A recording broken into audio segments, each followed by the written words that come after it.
Every day is passing, Ibrahim is becoming weaker. Ibrahim is becoming weaker by the day. His wife has now passed the age in which women normally give birth. And you know, logic and aql and the intellect says the future is getting bleaker and bleaker and bleaker for Sayyidina Ibrahim alayhi salam. But you know, Sayyidina Ibrahim alayhi salatu wasalam didn't believe in logic and intellect and aql. He believed in the one Allah. He believed in the Lord of the Arsh and Kursi. There was no such thing as, la taqnatu min rahmatillah, despairing and losing hope in the Almighty Allah. Why was there no such thing as losing hope? Why? Because Ibrahim believed in that one Lord, who is the Lord of the heavens and the earth. Nor is he the Lord of the heavens and the earth. He is the Lord of the Arsh and Kursi.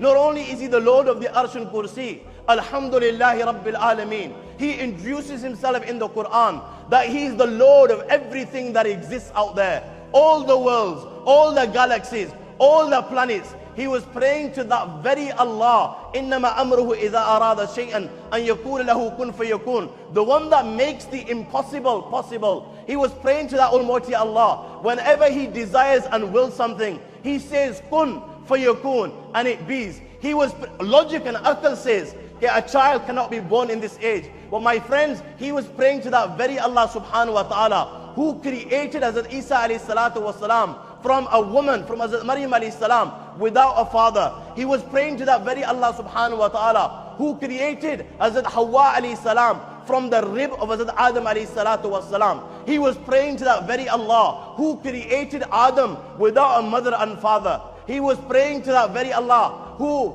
would give Hazrat Maryam alayhi salam the fruits of winter. He would give it to her in summer, and he would give her the fruits of summer in winter. When Hazrat Zakaria alayhi salatu wasalam would come and visit Hazrat Maryam alayhi salam, كلما دخل عليها زكريا المحراب وجد عندها رزقا. He will see all types of fruit there. He would see mangoes there in winter. He would see all types of fruits. And when he would see all these types of fruit, he would say to Hazrat Maryam alayhi salam, nobody comes to visit you. Where have these fruits come from? She would respond, قالت هو من عند الله. It comes from the Lord of the Arsh and Kursi, that provides for every living creature, whether it's in the depths of the ocean or whether it's in the skies. He provides for me. He was praying to that very Allah, who heard the cry of Hazrat Yunus alayhi salam. And where did he hear the cry of Hazrat Yunus alayhi salam? When Yunus alayhi salatu wasalam cried, La ilaha illa anta subhanak. Wallah, there is no God worthy of worship but you. You are pure and free from every defect. Inni kuntu min al-zalimin. Wallah, I was from amongst the wrongdoers.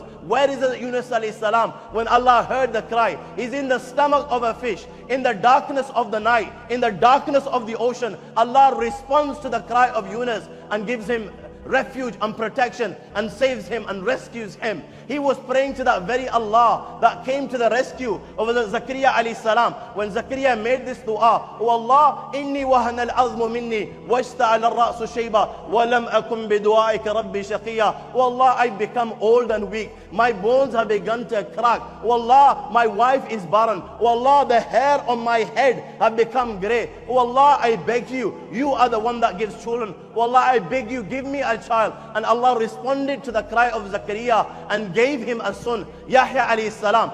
This was the being that Ibrahim alayhi salatu wasalam was praying to. So why should he despair? Why should he despair? And there's a lesson in here for every one of us, my young friends. Never despair and never lose hope in Allah subhanahu wa ta'ala. Beg him by day, beg him by night.